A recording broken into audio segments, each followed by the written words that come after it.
ہم سبیل کا پانی کیوں نہیں پیتے؟ یہ سبیلیں لگا کے محرم کے اندر کھڑے ہوئے ہوں گے، چوکوں میں چوراہوں میں آپ کو ملیں گے، جوس پلا رہے ہیں، دودھ پلا رہے ہیں۔ یاد رکھیں 3 باتیں۔ پہلی بات، ہم یہ پانی اس لیے نہیں پیتے، یہ سبیل کا پانی اس لیے نہیں پیتے، یہ جوس اس لیے نہیں پیتے کیونکہ یہ غیر اللہ کے نام کا تقسیم ہوتا ہے۔ کہتے ہیں حضرت حسین کے نام کی ہے ہم نے سبیل لگائی، حضرت حسین کے نام کا ہم تقسیم کرتے ہیں۔ یاد رکھیں یہ مالی عبادت کے اندر شرک ہے۔ مال تقسیم کیا جائے گا تو صرف اللہ کی رضا کے لیے کیا جائے گا، صرف اللہ کو راضی کرنے کے لیے کیا جائے گا، اللہ کے نام پہ ذبح کیا جائے گا، اللہ کے نام پہ دیا جائے گا۔ جب غیر اللہ کے نام کا دیا جائے گا تو یہ مالی عبادت میں شرک ہے اور یہ شرک حرام ہے۔ دوسری بات یہ ہے کہ آپ ان سے پوچھیں بھائی آپ یہ پانی کیوں تقسیم کر رہے ہیں، آپ یہ پانی کیوں پلا رہے ہیں؟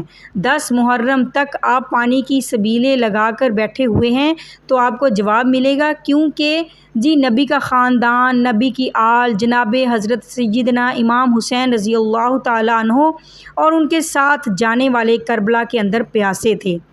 سوچنے کی بات تو یہ ہے کہ وہ تو 10 دن پیاسے رہے اور تم یہاں پہ پانی تقسیم کر رہے ہو۔ انہیں پانی کی گھونٹ نصیب نہ آئی، تمہارے بقول، اور تم یہاں پہ لوگوں کو جوس پلا رہے ہو۔ یہ کیسی محبت ہے؟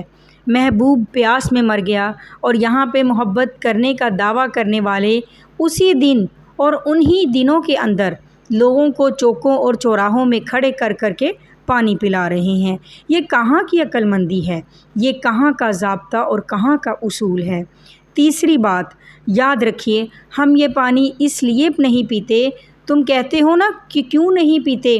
حضرت حسین کے نانے نے جو ہمیں دین دیا ہے، اس نے ہمیں بتلایا ہے کہ لوگوں 9 اور 10 محرم کا روزہ رکھنا ہے۔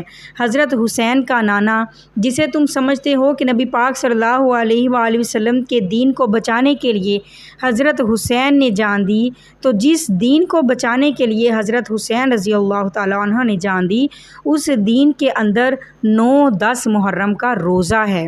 9-10 محرم کی سبیل نہیں ہے، 9-10 محرم کے کھانے نہیں ہیں، 9-10 محرم کو دیگے بانٹنا نہیں ہے، بلکہ 9-10 محرم کا روزہ رکھنا ہے۔ ہاں یاد رکھنا حضرت حسین سے محبت اسی کو ہے جس نے حضرت حسین کے نانا کے دین کے ساتھ محبت کی ہے۔